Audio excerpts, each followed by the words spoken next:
Bismillahirrahmanirrahim. Assalamualaikum warahmatullahi wabarakatuh. Waalaikumsalam warahmatullahi wabarakatuh. Innal hamdalillah nahmaduhu wa nasta'inuhu wa nastaghfiruh wa nastahdihi wa natubu ilayhi.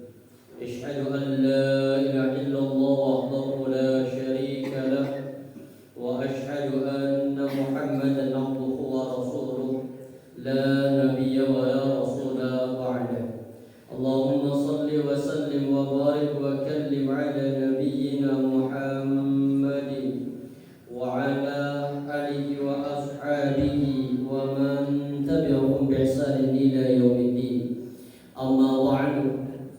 Qala Allah ta'ala fil Qur'anil 'aziz.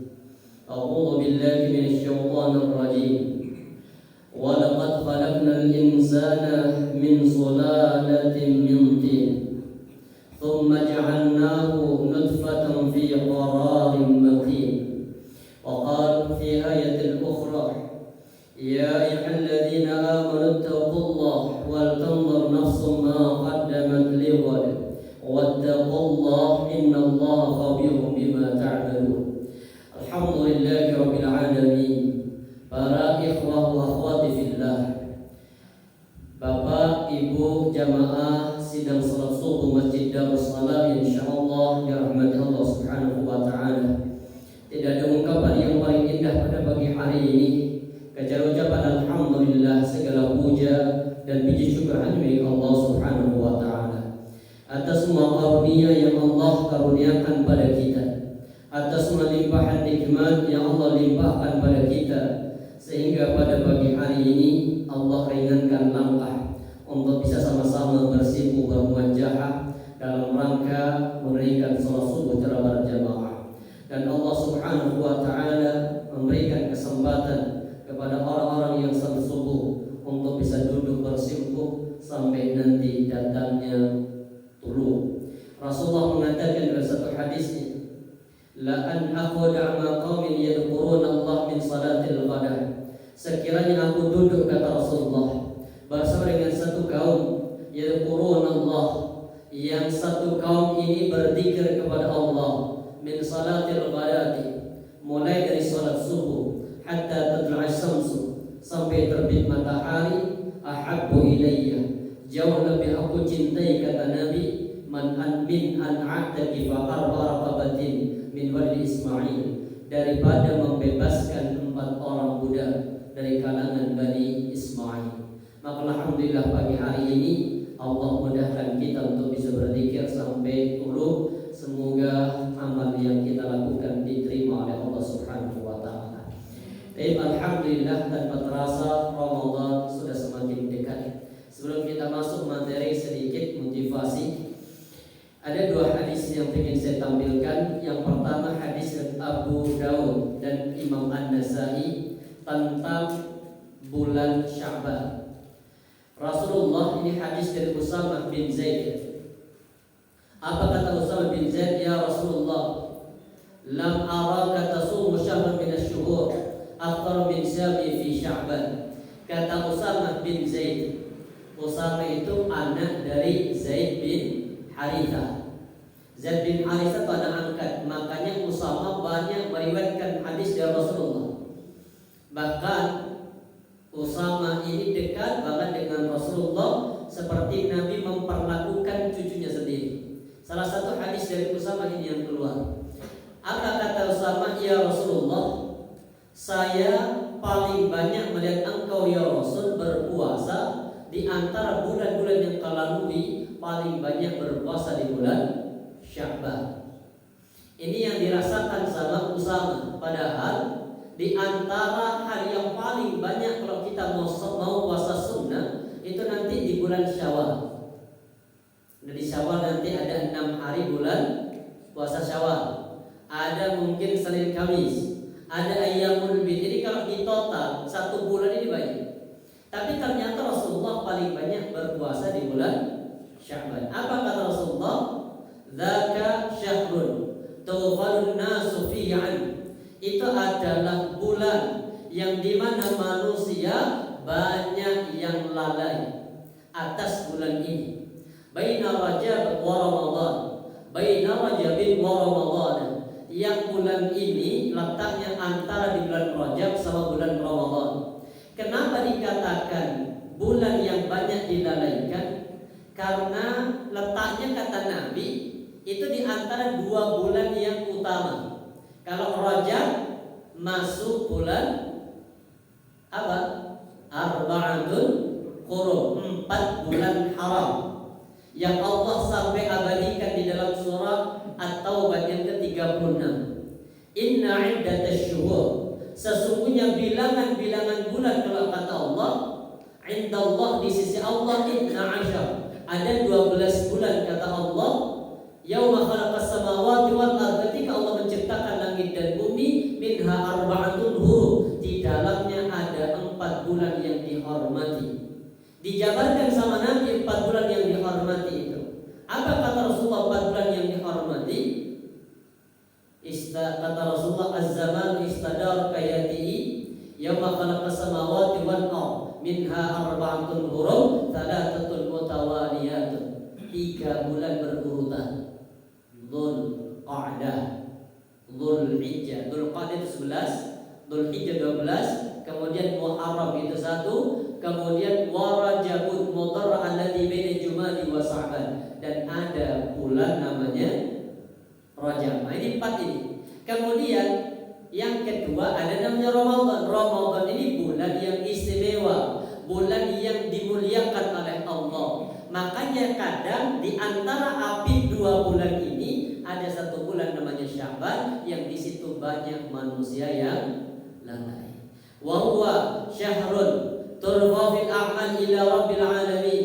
Di bulan itu kata Rasulullah diangkatlah amalan-amalan manusia, dilaporkan kepada Allah Subhanahu wa taala. Wa habbu ayyafa'amali wa ana sha'im. Aku kata Rasulullah senang, aku cinta kalau ketika amalanku diangkat aku dalam kondisi shaim, dalam kondisi berpuasa. Makanya Nabi memperbanyak puasa di bulan Sya'ban.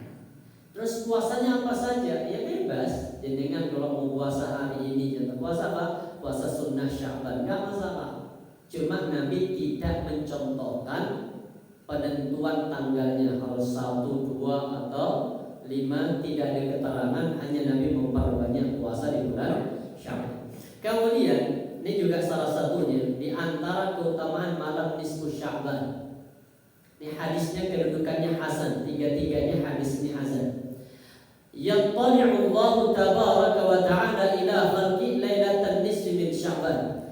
Allah tabaraka wa ta'ala yattali', ittala'an, muncul atau melihat, memperhatikan kepada khalqihi, ciptaannya, lailatan nisfi min Sya'ban, pada malam nisfu Sya'ban. Jadi ada utamanya minum nisfu Sya'ban. Kapan nisfu Sya'ban? Besok malam Ahad ya. Kayaknya malam nisfu Sya'ban. Malam nisfu Sya'ban itu Allah melihat, memperhatikan seluruh makhluk-makhluknya, terutama manusia. Kemudian apa keutamaannya? Fayaghfiru li jami'i khalqihi, maka Allah Subhanahu wa taala mengampuni semua dosa-dosa hambanya, illa li musyrikin, kecuali yang tidak mendapatkan ampunan orang musyrik, au musyahidi, ataupun orang yang bermusuhan. Jadi semua orang diampuni dosanya pada malam nisfu Sya'ban, tapi perlu difahami dosa yang diampuni dosa apa? Dosa kecil. Jadi setiap amalan apapun itu akan menjadi sarana penghapus dosa, tapi hanya sebatas dosa kecil. Sedangkan kalau dosa-dosa besar yang nyata, jadi bedanya begini. Kalau dosa besar sama dosa kecil, apa bedanya? Kalau besar, jadi bedanya kalau dosa besar itu ada ayat yang mengancam, itu dosa besar. Jadi ada ancamannya. Sambil contoh, riba atau rasan-rasan, kecil apa besar? besar. Kenapa dikerjakan? Lali. Gak masuk ada mah. Apalagi kemudian masalah pemilu. Waduh, komentarmu gitu Pak.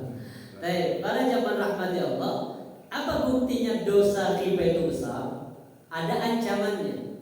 Apa ancamannya? Ayuhibbu ahadukum ayyakula lahma akhihi maitan fakarihtumu. Apakah kalian wahai hambaku senang kalau makan daging saudaramu? Makan daging di sini apa? Maitan, mayit berarti makan bangkai saudaramu. Fakarihtumu, maka pasti mereka manusia pasti akan membencinya. Berarti kata apa? Ayyakula lahma akhihi maitan, ini ancaman. Maksudnya, apakah kamu senang kalau nanti masuk ke dalam neraka dikasih makan dari daging-daging busuk? Nah, itu masuk ancaman dosa besar.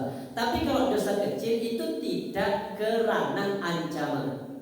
Tapi dosa kecil ada banyak asbab, ada 7 asbab dari kecil akan menjadi besar. Itu nanti dibuka di dalam kitab Minhajul Qasidin.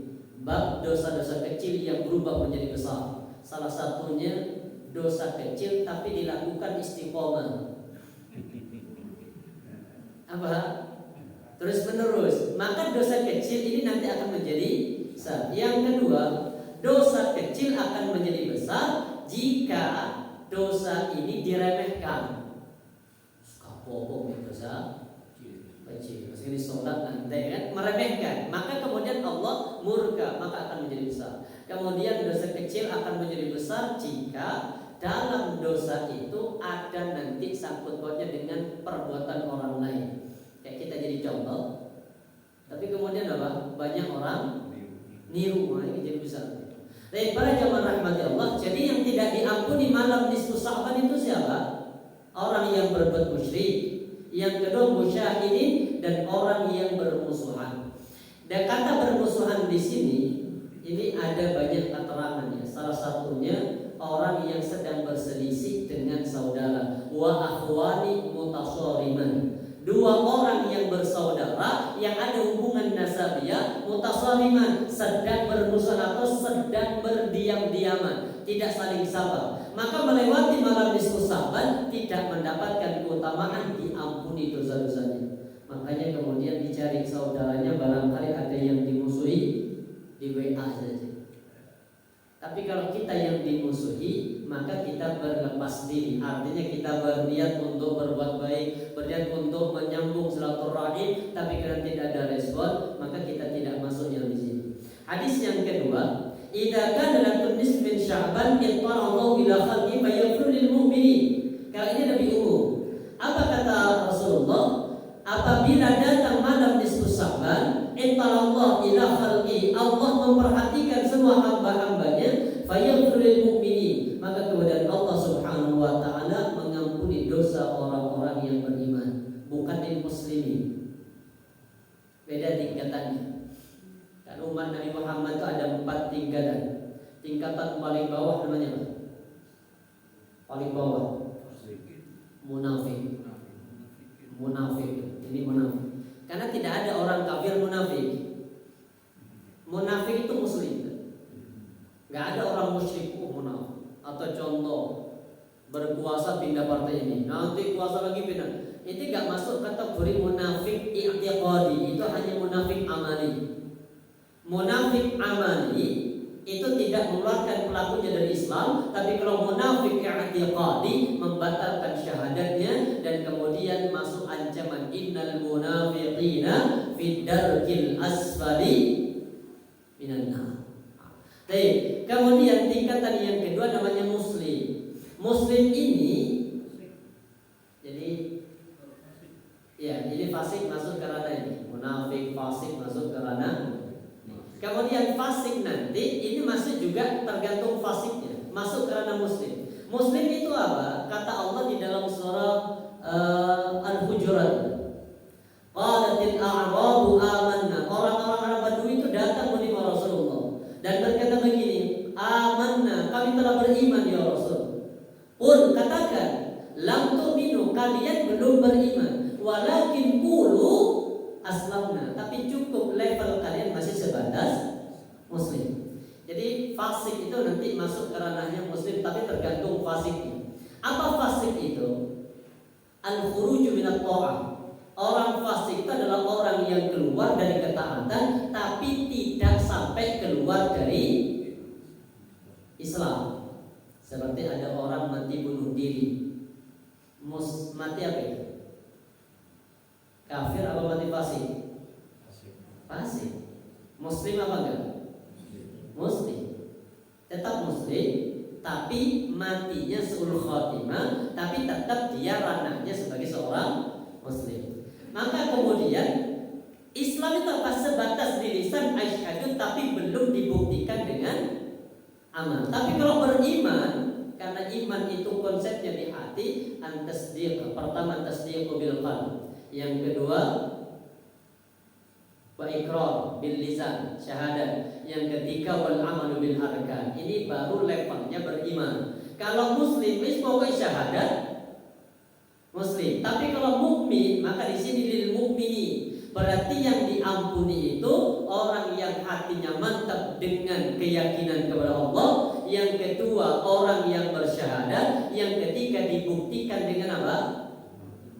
Wal amalu bil jawari atau wal amalu bil arkan, ada pembuktian dengan amal saleh. Seperti kalau ingin tahu orang mukmin, lihat waktunya sholat subuh. Tapi kalau ingin tahu orang muslim, lihat waktunya sholat Jumat. Ini benar. Makanya kemudian ada seorang syekh ini dari Mesir. Apa namanya? Ini Mutawalli Syahrawi. Syekh Mutawalli Syahrawi. Beliau pernah jalan-jalan ke San Francisco. Jadi pernah beliau ke Amerika dalam misi dakwah. Kemudian ada orang kafir tanya, apakah Anda yakin bahwa Al-Quran itu benar? Yakin.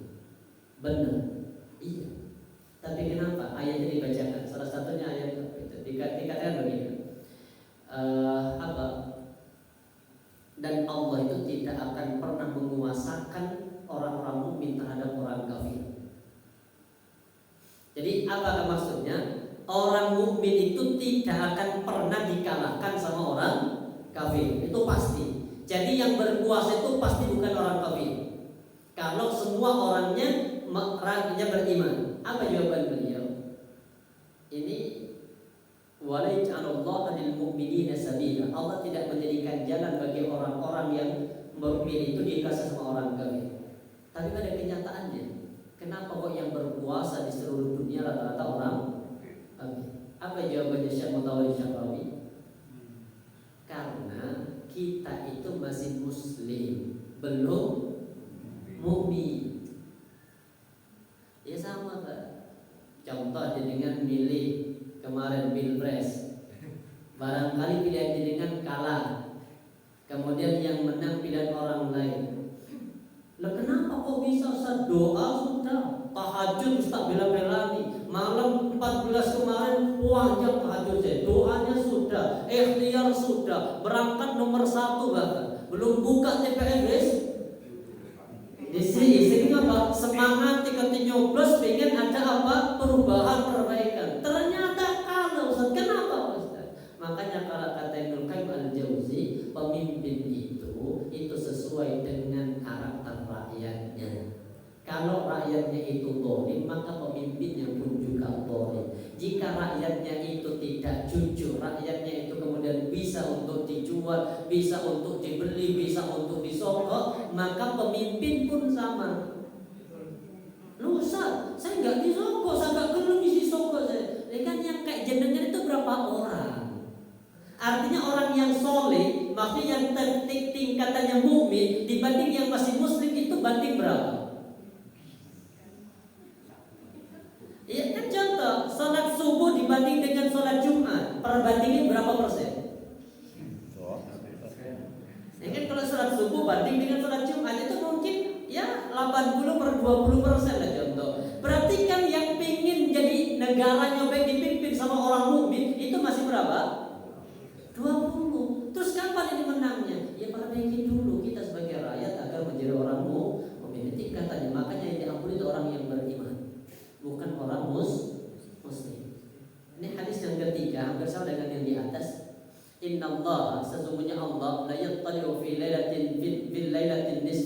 Sya'ban.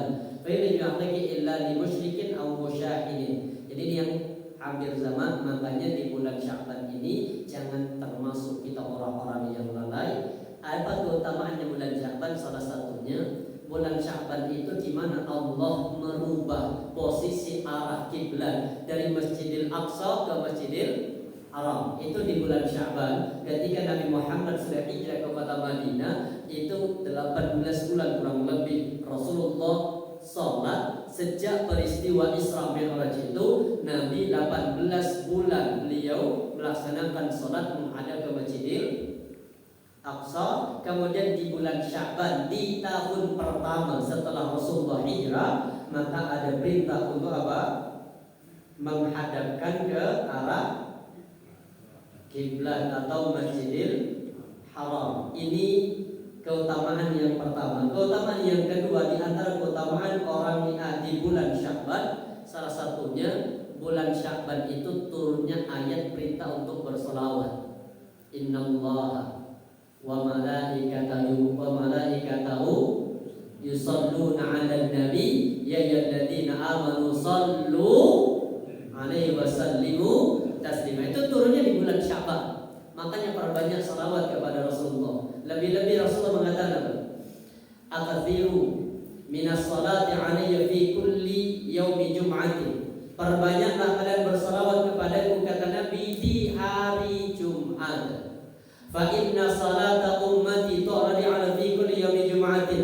Karena salawat yang dibaca oleh umatku, kata Nabi, diperlihatkan kepadaku setiap hari Jumat. Faman kathura 'alayya salatan kana akrabu minni manzilah. Barang siapa yang paling banyak salawat kepadaku, maka mereka adalah orang yang paling dekat posisinya denganku nanti di dalam surga.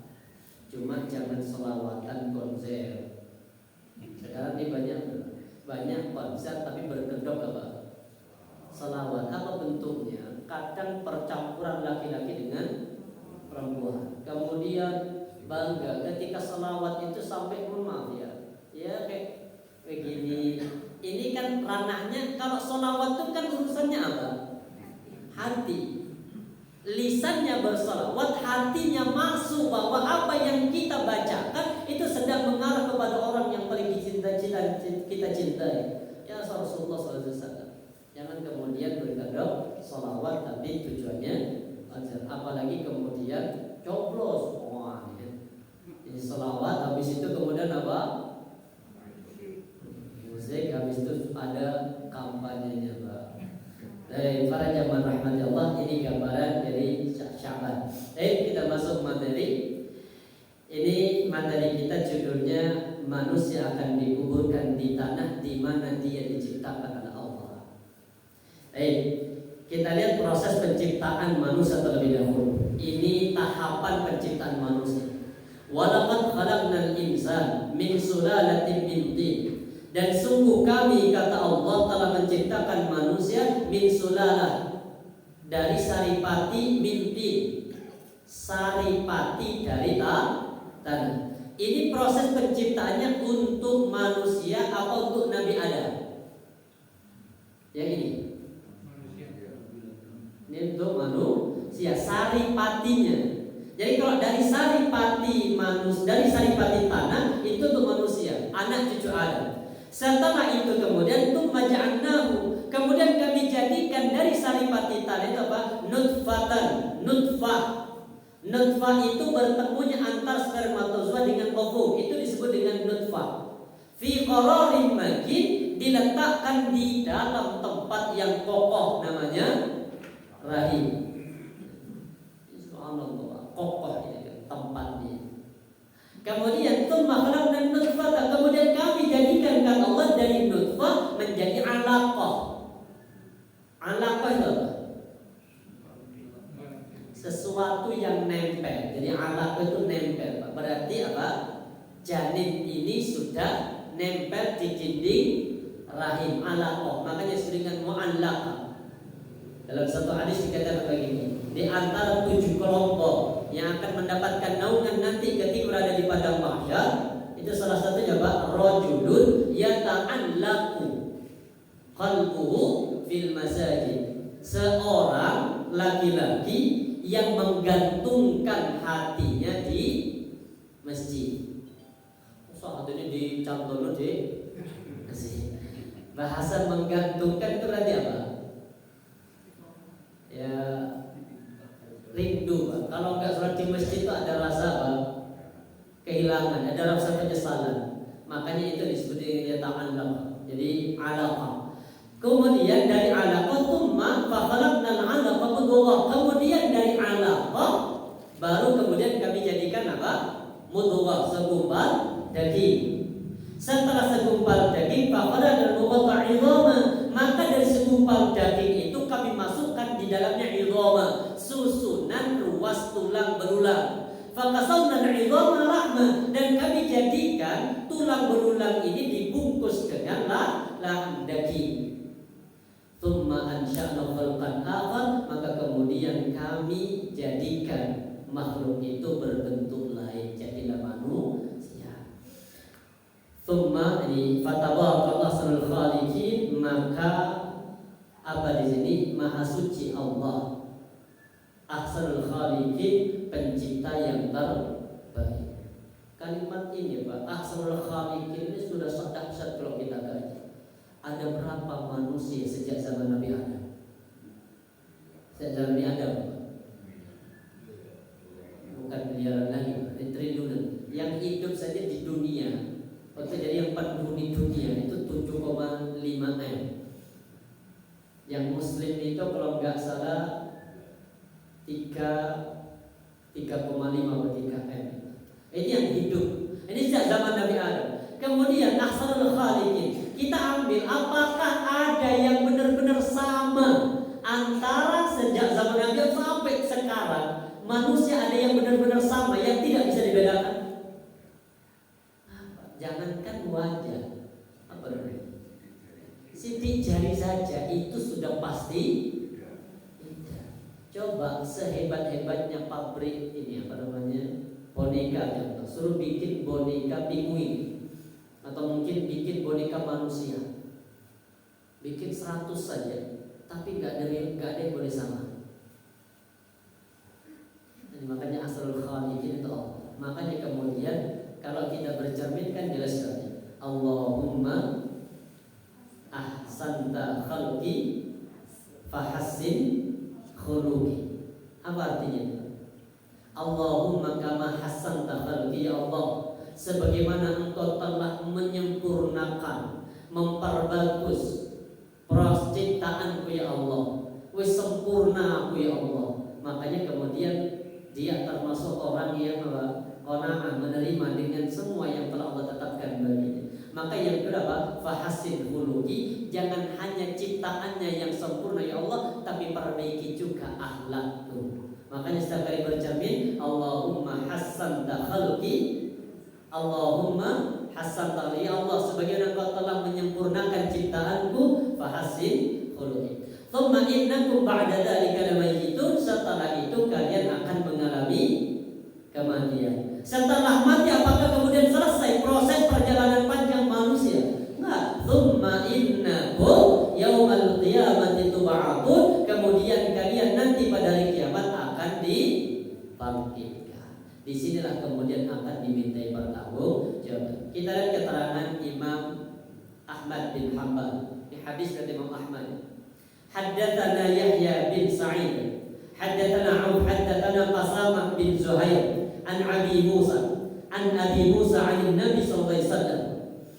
Inna Allah, sesungguhnya Allah khalaqa Adam. Allah menciptakan Nabi Adam. Ketika Nabi Adam diciptakan itu, Allah ambil hanya min qabdatin, qabdatha min jamil ardi. Allah menciptakan Nabi Adam itu dari segenggam tanah. Kalau manusianya apa tadi? Saripatinya. Jadi kalau kita itu dari saripati. Kalau Nabi Adam dari segenggam tanah. Uniknya kan, qabdhatha min jamil ardi. Segenggam tanah itu bukan diambil dari satu unsur tanah, tapi dari semua unsur tanah. Kan tanah itu modelnya macam-macam. Ada yang merah, ada yang putih, ada yang hitam. Dan apa lagi? Ada yang kecoklatan.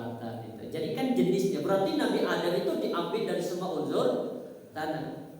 Ada tanah abang itu di Jakarta. Kalau di Madura itu Namira. Namira itu singkatan dari tanah merah.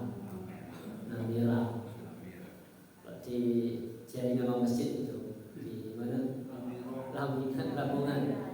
Jadi kalau Namira itu singkatan dari tanah merah.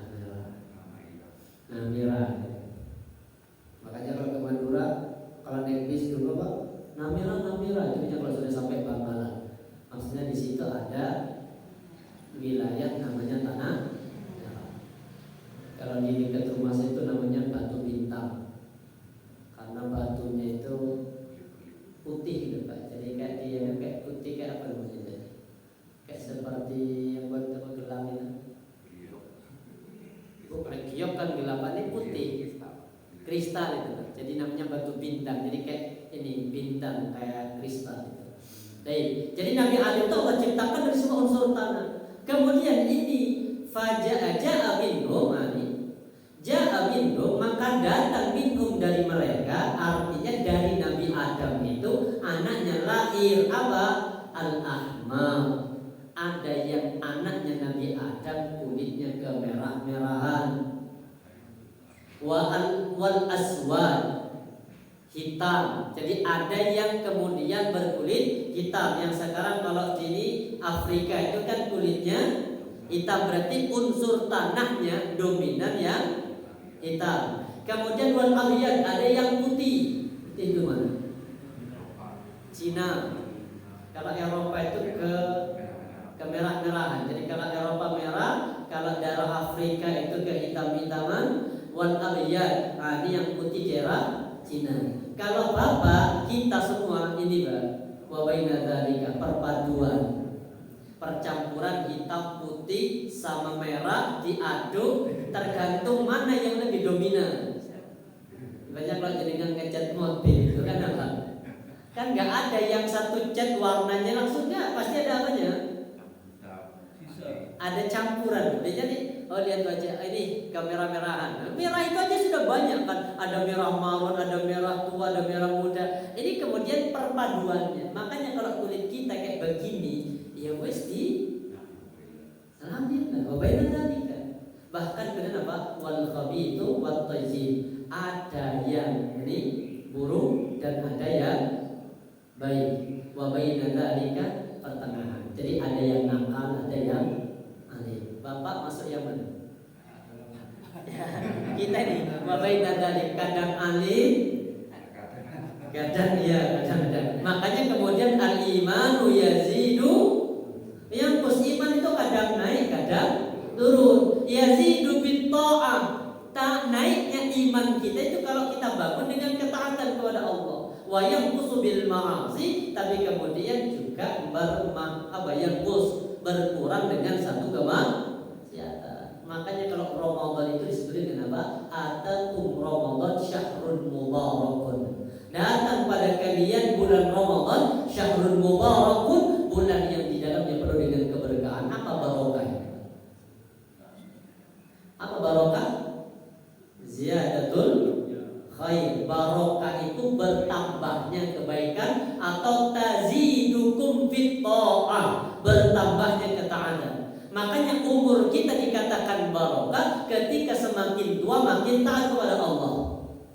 Harta kita semakin dikatakan barokah, semakin banyak harta semakin takarrub pada Allah. Ilmu kita dikatakan barokah, semakin berilmu semakin takut kepada Allah. Makanya sahabat Ali berkata begini Pak, ini bahayanya orang berilmu. Bahaya juga orang berilmu. Apa bahaya orang berilmu itu? Manis dada ilman, barang siapa yang telah bertambahnya ilmu, lam yazdad bihi minallahi illa bu'da. Tapi ketika semakin bertambahnya ilmu, semakin pintar, tapi tidak bertambah kedekatan, tidak bertambah ketaatan, tidak bertambah ketakwaan kepada Allah, maka yang justru bertambah semakin jauh dari Allah Subhanahu wa taala. Itu bahaya orang berilmu. Orang berilmu itu kalau semakin dekat pada Allah, punya derajat yang tertinggi di nanti dalam surga. Karena Allah katakan yarfa'illahu yarfa'u alladziina aamanu minkum walladziina utul ilma darajat. Yang diangkat nanti di hari kiamat masuk ke dalam surga tertinggi itu siapa? Orang yang beriman sama orang yang punya ilmu. Tapi kalau ilmunya tidak bermanfaat, maka termasuk orang yang semakin jauh. Maka disunnahkan setiap kita habis ngaji, habis kita belajar, apa doanya? Allahumma inni a'udzubika min ilmin la yanfa' wa qalbin la yahsha wa nafsin la tashba wa min du'ain la yusma. Ya Allah, ini banyak ininya ya, apa namanya, teks hadisnya, ada yang diputar, ada yang dibalik. Ya Allah, Kau berlindung kepadamu ya Allah dari ilmu yang tidak bermanfaat. Yang kedua, ya Allah, Aku berlindung kepadamu ya Allah dari hati yang tidak pernah khusyuk. Yang ketiga, ya Allah, Aku berlindung kepadamu ya Allah dari hawa nafsu yang tidak pernah puas. Ini kan hawa nafsu sudah puas. Punya tanah satu ingin dua, punya dua ingin. Ini manusia kan? Satu jabatan 5 tahun kurang, nyalon lagi. Kedua sudah ingin tiga, itu makanya kan yang digodok dan sekarang sudah didetilkan. Kepala desa itu dinaikkan dari 5 tahun satu kali jabat, sekarang 8 tahun ya. Makanya saya ingin mudik, mau nyalon desa.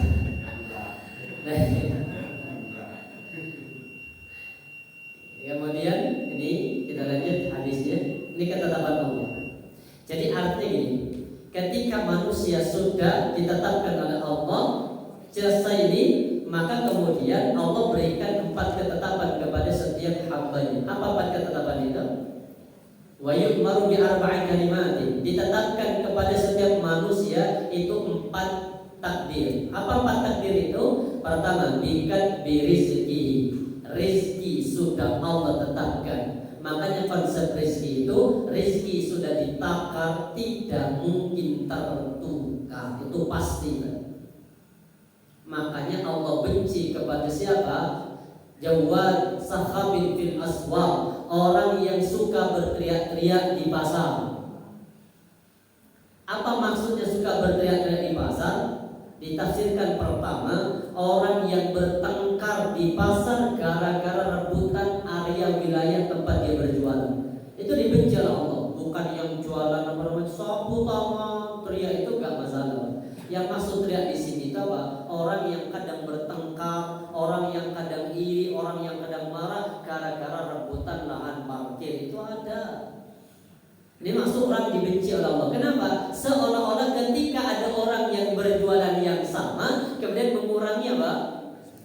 Organisasi rendah. Yakin gitu. Cuma kadang mungkin uangnya yang berkurang, tapi Allah ganti rezeki itu mungkin dengan sehatnya fisik, sehingga uang ini tidak keluar untuk biaya. Bisa jadi kalau abang lancar, tapi ternyata ada bentuk ujian yang lain. Apa? Kadang anak sakit, kadang kemudian anak kehilangan HP, itu kan tetap rezeki itu pasti akan tetap keluar. Bahkan seandainya rezeki diambil dengan cara yang batil, maka pasti Allah akan ambil dengan caranya untuk dikembalikan kepada pemiliknya. Itu pasti. Seandainya bapak kehilangan motor, pasti Allah akan ganti. Dan motor itu kalau bukan hanya Allah akan ambil. Barangkali dengan cara apa? Makanya ada istilahnya uang panas. Pernah dengar uang panas? Uang panas itu uang, masuk uang 7 kali ukuran apa? Panas itu. Dan apa uang panas itu? Iya, uang gak jelas, maka kemudian habisnya pun juga gak jelas. Itu namanya uang panas. Kenapa? Kan itu haknya bukan hak dia, itu hak orang lain. Makanya Allah tetapkan bikat birizki. Dan rezeki itu pasti gandengnya dengan yang kedua, wa ajali. Ini namanya qadha. Qadha itu apa? Ketetapan Allah sejak zaman azali yang gak bisa dirubah. Sedangkan qadarnya ada 2 kalau qadar. Wa amalihi, Allah tetapkan amal kita. Wa syaqiyun, neraka, au sa'idun, ataupun surga sudah Allah tetapkan. Makanya dari sini kemudian kita hanya sebatas apa? Menjalani sisa-sisa kehidupan kita untuk bertakwa kepada Allah. Kenapa?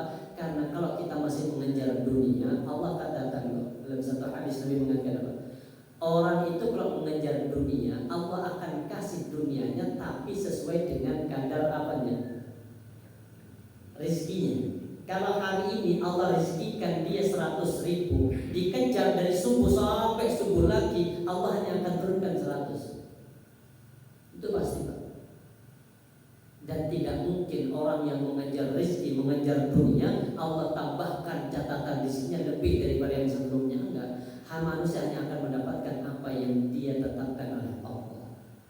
Makanya kemudian kita berusaha wabtaghi fima ataqallahu daral akhirat. Kita mengejar akhirat wala tansa nasibaka minad dunya.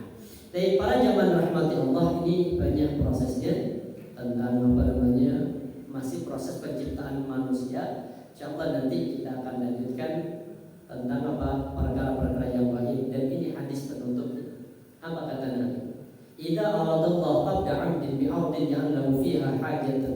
Kata Nabi, kalau Allah hendak ingin mencabut hamba, nyawa seorang hamba di satu tempat, Allah akan menjadikan yang memiliki hajat ke tempat itu. Jadi kalau memang takdir kita akan mati di Jakarta, maka pasti ada hajat yang mengantarkan kita ke sini. Itu sudah pasti.